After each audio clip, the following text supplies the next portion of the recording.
My name is TITO GAUDENZI. I'm the founder and CEO of Lifestyle Polo, who organizes and operates some of the largest polo events around the globe. We're here at the Polo Club in Dusseldorf for the 14th FIP European Championships.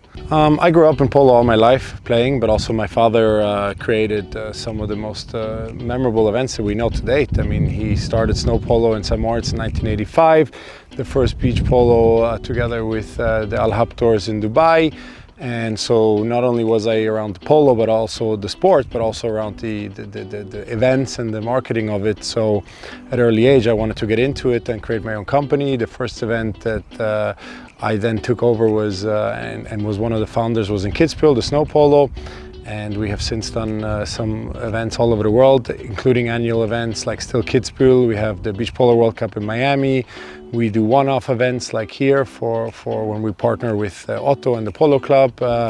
We have a big event coming in Monaco soon, and we do a lot of consulting and marketing in the sport. Polo is my passion, and it's so nice to not only be able to go in the mornings and to the stable, see how the horses are and drink mate, but then sit at the meeting table and come up with a plan, figure out how to best execute the events, involve brands and sponsors, because ultimately the goal is all the same. It's being an ambassador of the sport and bringing the sport to the people and enlarging it. You know, you would think it's easier to come to places like this where it's a polo club versus, hey, this is in the middle of Miami Beach on 21st Street and we're going to do an event here, but everything comes with its challenges. But that's also the unique part, that none event is like the other. You have to adapt and plan ahead. Of course, and you know, as in any polo tournament, weather is a big factor. Now you have snow polo, weather is an even bigger factor, but the same here. You know, you have rain, you have to adapt to it, the snow, even the beach. We've had, even though the sand is obviously very receptive and gets better when it's wet, but we've had rain days where we had to push it back a couple hours. So, you know, that's the weather part that you have anywhere around the world. But also, of course, organizations or the events all over the world are different because you have different parameters, what you can do, your limitations, you have to work within the permitting systems locally. So it's always different, and especially when we go to new places, you think you know it all because of no matter how many decades you've been doing this, but it always changes.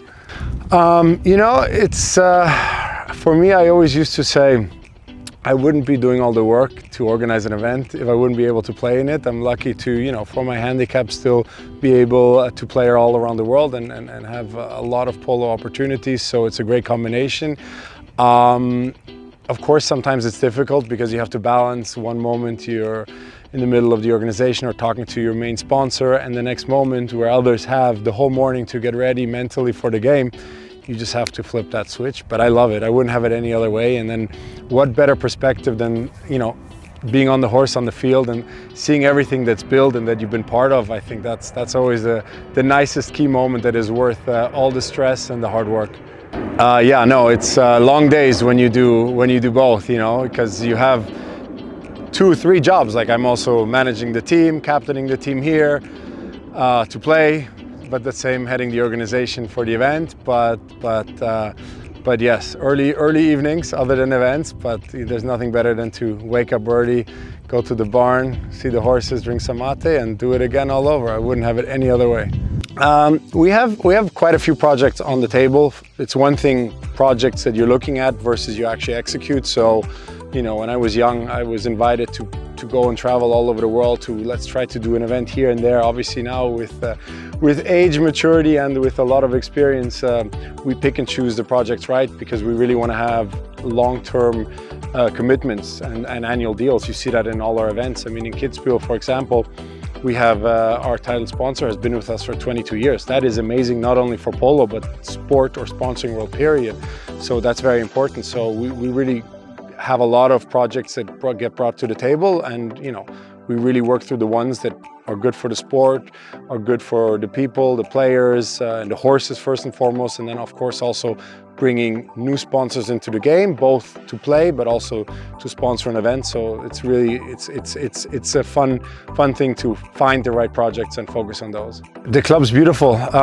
Ironically, my father and his team way back in the 90s or even before used to stable here and play from here and travel from here for 10 years plus. So I remember the club a little bit from my youth and back here now that Otto bought this amazing club in 2018, and he also put, you can see the difference and the investment at the right places and how the club is growing. And again, growing is not always in size, but in quality. You know, the quality of the fields, the stables, everything around it. It's absolutely impressive, and that's also when Otto came to me and asked me, listen, come on board with me to do this. I didn't hesitate for a second, and it's been absolutely great working together, our team with their team, and so far so good. We have the big weekend ahead of us, so we're super excited.